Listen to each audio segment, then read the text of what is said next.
Trump Putin భేటీ తర్వాత Bharat America సంబంధాలు మెరుగుపడుతున్నాయి. ఇప్పుడు మొన్న 50% సుంకాలు విధించాడు. రష్యా నుంచి ఆయిల్ దిగుమతులు ఆపకపోతే అంటూ మరో 25% విధిస్తున్నానంటే 50% చేర్చాడు. ఇప్పుడు దాన్ని పునరాలోచిస్తున్నాను అని ట్రంప్ అంటూ ఉన్నాడు పుతిన్తో భేటీ తర్వాత. దీంతో భారత్ అమెరికా మధ్య సంబంధాలు మెరుగుపడుతున్నాయనే చర్చ జరుగుతుంది. నాగేశ్వర్ గారు ఎలా చూడాలి దీన్ని? భేటీ తర్వాత 2-3 వారాల్లో దీని గురించి పునరాలోచిస్తాను అని అన్నాడు. ఇప్పుడు ఇది ఒక అంశం మాత్రమే. ఫస్ట్ ఇండియా అమెరికా రిలేషన్స్లో ఒకానొక అంశం రష్యన్ ఆయిల్ కొనడం. రష్యా ఆయిల్ కొనడం పైన ఇండియా పైన ట్రంప్ ప్రెషర్ పెట్టాడు. అది పూర్తిగా అన్యాయం. అది ఎందుకంటే మనకన్నా చైనా ఎక్కువ కొంటుంది, చైనాని ఏమంటలేడు. మనకన్నా యూరోపియన్ యూనియన్ కూడా ఎనర్జీ ఇంపోర్ట్స్ రష్యాను చేసుకుంటోంది, ట్రంప్ యూరోపియన్ యూనియన్ ఏమన్నాడు. తుర్కీయే కూడా పెద్ద one of the major buyer of Russian energy, తుర్కీని ఏమన్నాడు. ఆఖరికి అలాస్కాలో పుటినే చెప్పినట్లుగా ట్రంప్ వచ్చాక అమెరికా రష్యాల మధ్య వాణిజ్యం 20% పెరిగింది. సో ఏ రకంగా చూసినా భారత్ పైన అమెరికా ఈ రష్యన్ ఆయిల్ అనే కారణం చెప్పి బెదిరించడం అన్యాయము, అరాచకత్వము, దుర్మార్గము. ఇప్పుడు తాజాగా ట్రంప్ అన్నది ఏంటంటే అలాస్కాలో మీటింగ్ తర్వాత కొంత హోప్స్ వచ్చాయి కనుక ఇప్పటికిప్పుడు ఇండియా పైన కానీ మరే దేశంపై కానీ రష్యన్ ఆయిల్ కొంటున్నందుకు సెకండరీ టారిఫ్స్ ఉండవు అన్నాడు. ఇంకా క్లారిటీ లేనిది ఏంటంటే ఈ అడిషనల్ టారిఫ్స్ 25% ఆల్రెడీ పెట్టాడు. మరి అవి కూడా ఉండవా? ఉండకపోతే అవి కూడా ఉండకపోతే అవి ఆగస్టు 27 నుంచి అమలుకి కావాలి. ఈ సెకండరీ టారిఫ్ ఏమో తర్వాత ఇంకా విధిస్తానన్నాడు. నిన్న మొన్న American finance minister, treasury secretary అంటారు అక్కడ, అమెరికన్ ఫైనాన్స్ మినిస్టర్ కూడా హెచ్చరించాడు. సో ఇది కూడా పూర్తిగా ఉండవని అనలేదు, మేబీ అన్నాడు. సో ఆయన within 2 to 3 weeks I will reconsider అన్నాడు. అంటే భుజం మన మెడ, భారతదేశ మెడ పైన ఈ కత్తి ఇంకా వేలాడుతూనే ఉంది. ఇది ఒక అంశం. అంటే ఇది కూడా పూర్తిగా క్లించ్ కాలే. ఇక ఇదేమి కొత్త కాదు. ఇప్పుడు S-400 మిసైల్ డిఫెన్స్ మన రష్యా నుంచి ఇంపోర్ట్ చేసుకున్నప్పుడు countering American adversaries through sanctions act, కార్స్తా చట్టం కింద మన పైన ఆంక్షలు విధిస్తానని బెదిరించారు. అప్పుడు చైనా, తుర్కీలను టార్గెట్ కూడా చేశారు S-400 కొన్నందుకు. ఫర్ సమ్ రీజన్ మనకు మినహాయింపించారు. అంతకుముందు generalized system of preference GSP అని ఒక అమెరికన్ ట్రేడ్ చట్టం ఉంది. 70s వచ్చింది ఈ చట్టం. వర్తమాన దేశాలకు బెనిఫిట్ అయ్యటానికి కొన్ని దేశాలకు కొన్ని రకాల వస్తువులను అమెరికాకి ఎక్స్పోర్ట్ చేస్తే డ్యూటీస్ ఉండవు. అందులో జనరలైజ్ సిస్టమ్ ఆఫ్ ప్రిఫరెన్సెస్లో బాగా లబ్ధి పొందింది భారతదేశం. కానీ ట్రంప్ ఆ generalize system of preference GSP నుంచి భారత్ను తొలగించాడు. ఇప్పుడు ఇండో అమెరికా ట్రేడ్ డీల్ కూడా మన అగ్రికల్చరల్ సెక్టార్, మన డైరీ సెక్టార్, అలాగే మన ఫిషరీస్ సెక్టార్ను ఓపెన్ అప్ చేయాలి అని ఒత్తిడి చేస్తున్నాడు. సో అందువల్ల ఇది ఇలా అనేక రకాలుగా అమెరికా ఒత్తిడి ఇంకా కొనసాగుతుంది. వీటితో పాటు మరీ ముఖ్యమైనది ఏంటంటే రష్యన్ ఆయిల్ కొనడం అనేది ఒక అంశమే. అది అంత పెద్ద ప్రమాదం అని అనుకోరు. ఎందుకంటే ఇండియా ఒకటే కొంటలేదు, చైనా కొంటుంది, రష్యా కూడా ఇన్వాల్వ్ అయింది. అందువల్ల అమెరికా ఒకవేళ ఇండియాని అటాక్ చేస్తే రష్యాను, చైనాను కూడా అటాక్ చేసినట్టు అవుతుంది. సో అందువల్ల అదంతా సులభం కాదు. ఒక రకంగా అది బెదిరించడానికి వేసిన ఎత్తుగడ. కానీ దానికన్నా ముఖ్యమైనది, ప్రమాదకరం ఏంటంటే అమెరికన్ జియో పాలిటిక్స్లో వచ్చిన షిఫ్ట్.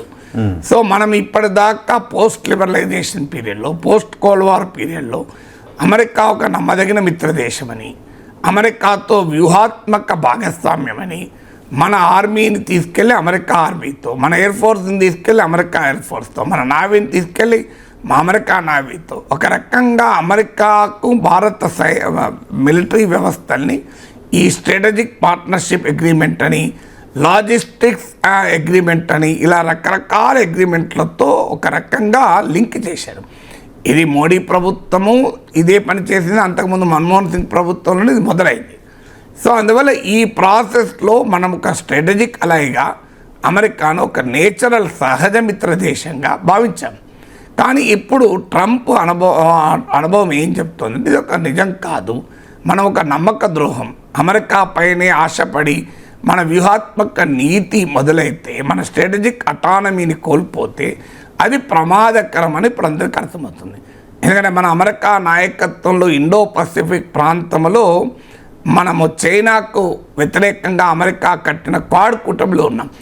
సో మనను బుజ్జగించడానికి మురిపించడానికి అమెరికా ఏషియా పసిఫిక్ ప్రాంతంగా పిలువబడే ఈ ప్రాంతాన్ని China, India, south China sea ప్రాంతం అంతా ఏషియా పసిఫిక్ అంటారు. దానికి అమెరికన్ మిలిటరీ వ్యవస్థ పెంటగాన్ ఏషియా పసిఫిక్ పేరు మార్చి ఇండో పసిఫిక్ అన్నది. దాంతో మన వాళ్ళు మురిసిపోయారు, అబ్బా మాకు ఇంత ప్రాధాన్యత ఇస్తున్నాడు అమెరికా అని. మనం వెళ్ళి క్వాడ్లో చేరాం చైనాకు వ్యతిరేకంగా. కానీ ఇటీవల పహల్గాం దాడుల్ని ఖండిస్తూ క్వాడ్ కనీసం పాకిస్తాన్ పేరు కూడా చెప్పలే. అందులో మరి పాకిస్తాన్ ఏం మెంబర్ కాదు. America, India, Japan, Australia. మరి పాకిస్తాన్ పేరు చెప్పడానికి అభ్యంతరం ఏంటి?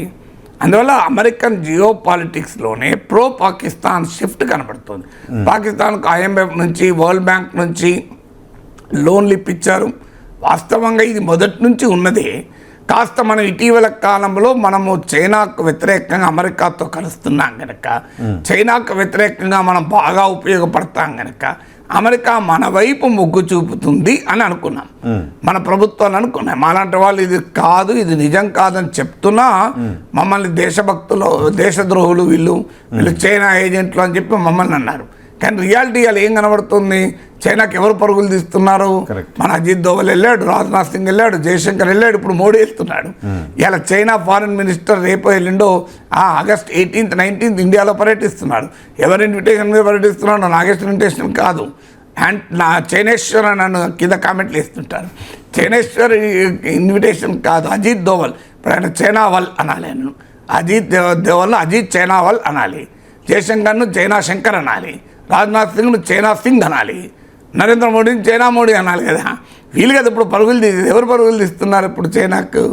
క్లియర్గా చైనాతో మామూలుగా బంధం కాదు, అన్ని రకాల బంధాలు పెరుగుతున్నాయి కదా.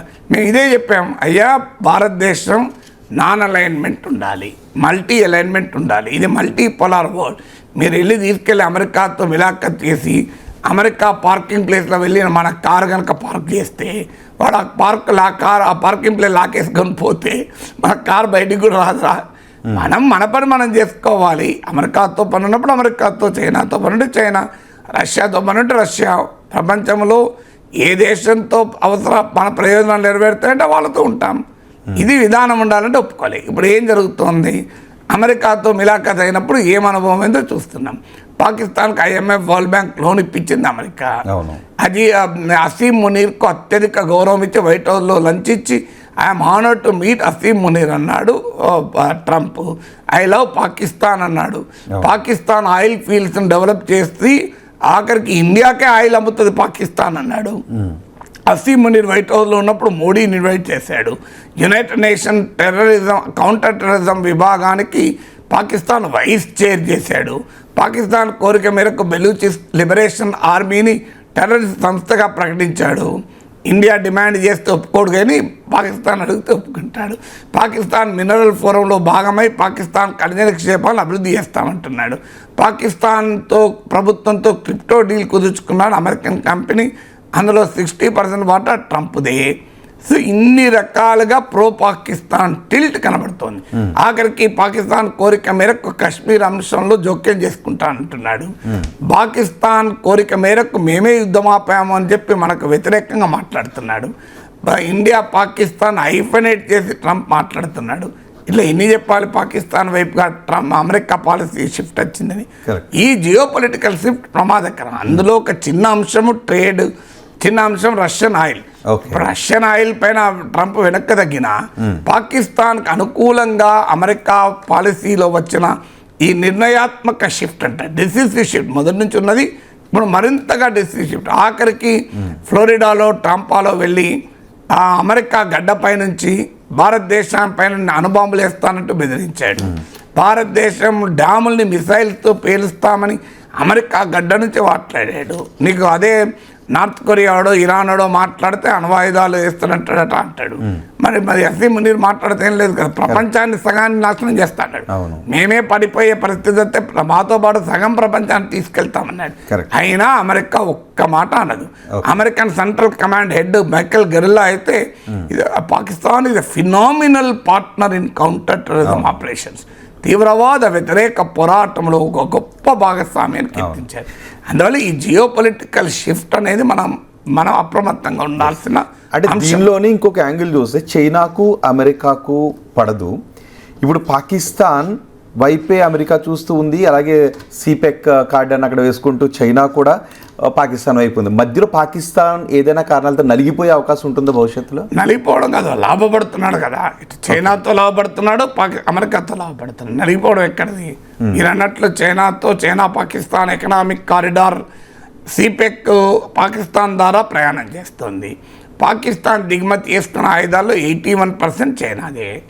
అంటే అందుకే కదా ఈ మధ్య అసీం మునీర్ అన్నది ఇండియాకు పాఠాలు చెప్తాం how to balance between powers అని.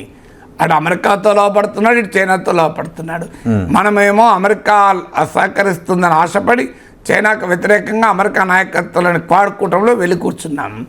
అమెరికా వాడు మనను పాకిస్తాన్ విషయంలోనే సహకరిస్తలేడు, ఇక చైనా విషయంలో మన దగ్గర సహకరిస్తలే. ఏదప్ప ఏదాది.